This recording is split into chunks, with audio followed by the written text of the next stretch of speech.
দর্শক, বন্যার পানি নামতে শুরু করেছে। আমি বাঁশখালী উপজেলায় আছি এই মুহূর্তে এবং দেখতে পাচ্ছেন আমার পিছনে একটি ঘর কিন্তু পুরোপুরি ধসে পড়েছে এবং গত এক সপ্তাহ এখানে আমার কোমর পরিমাণে পানি ছিল এবং গতকাল এবং আজকে এই 2 দিনে মোটামুটি বলতে গেলে পুরো পানি নেমে গেছে। ঘরে কারো পানি নেই এই মুহূর্তে এই এলাকায় অন্তত, কিন্তু তার আশেপাশে উঠানে এবং বারান্দা এবং বেশিরভাগ মাটির ঘর এই এলাকায় অনেক পুরনো মাটির ঘর, সেই ঘরগুলো কিন্তু একদম ধসে পড়েছে। আমার পিছনের যে ঘরটা, এই ঘরটার 1946 সালে এই ঘরটি নাকি তৈরি করা এবং দোতলা ঘর ছিল, মাটির ঘর। সেই ঘরটি কিন্তু এখন পুরোপুরি ধসে পড়েছে এবং এখানকে যারা বসবাস করতেন তারা এখন আসলে এক প্রকার দুর্বিষহ জীবনযাপন করছেন, যে তারা বৃষ্টি নামলে যে তারা কোথায় দাঁড়াবেন, তাদের পরিবারের মুরব্বীদের নিয়ে বা বাচ্চা বা মহিলা যারা বাসায় আছেন সবাইকে এই মুহূর্তে আসলে শহরে পাঠানো সম্ভব না। এখানে গবাদি পশু অনেকে, তারপরে হাঁস মুরগি এগুলো বাড়িতে যাদের আছে তা এগুলো রেখে আসলে সবাই এখান থেকে বের হওয়া আসলে একটি কষ্টসাধ্য ব্যাপার। তো আমরা একটু দেখাই আপনাদেরকে যে এই ঘরটি কিন্তু আসলে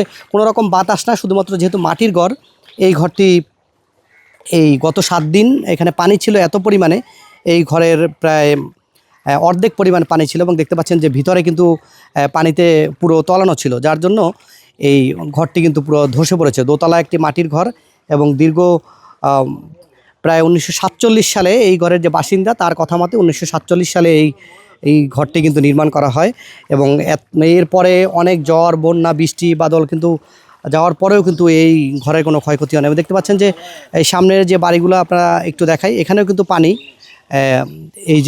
এই ঘরে কিন্তু একদম পুরো পানি ছিল। এখন এটি যদিও বিল্ডিং, তারপরে কিন্তু পানি কিন্তু একদম এই যে নিচের পর্দাটা পর্যন্ত এখনও কিন্তু ভিজা। কিন্তু পানি হয়তো নামতে শুরু করেছে, এখন পানি নামতেছে, যেভাবে কিছুক্ষণ পরে হয়তো বা কালকে নাগাদ এখানেও পানি থাকবে না।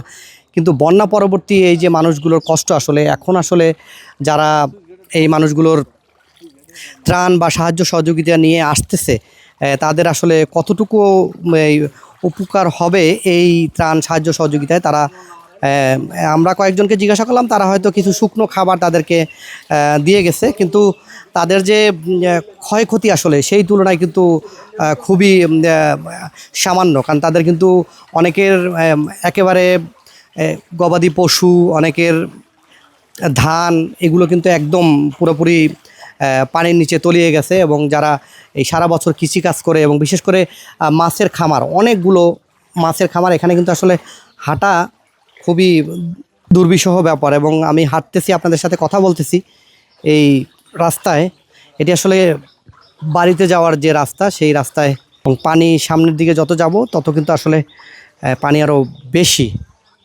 সব কিন্তু রাস্তা, আর এই যে দেখেন মানুষ কিভাবে চলাচল করতেছে এবং এই যে নারী শিশু যারা অনেকে দাঁড়িয়ে দাঁড়িয়ে, এখানে একটা উঁচু বাড়ি দেখতে পাচ্ছি। এই বাড়িতেও কিন্তু পানি ছিল, পানি ঢুকছে ভিতরে, এই বাড়িতেও পানি ছিল। আমরা ভিতরকার এবং এই যে লোকজন কত কষ্ট করে আসতেছে আমরা একটু দেখাচ্ছি আপনাদেরকে, এরা কত দূর থেকে আসলে তারা মেইন রাস্তায় যাওয়ার চেষ্টা করতেছে।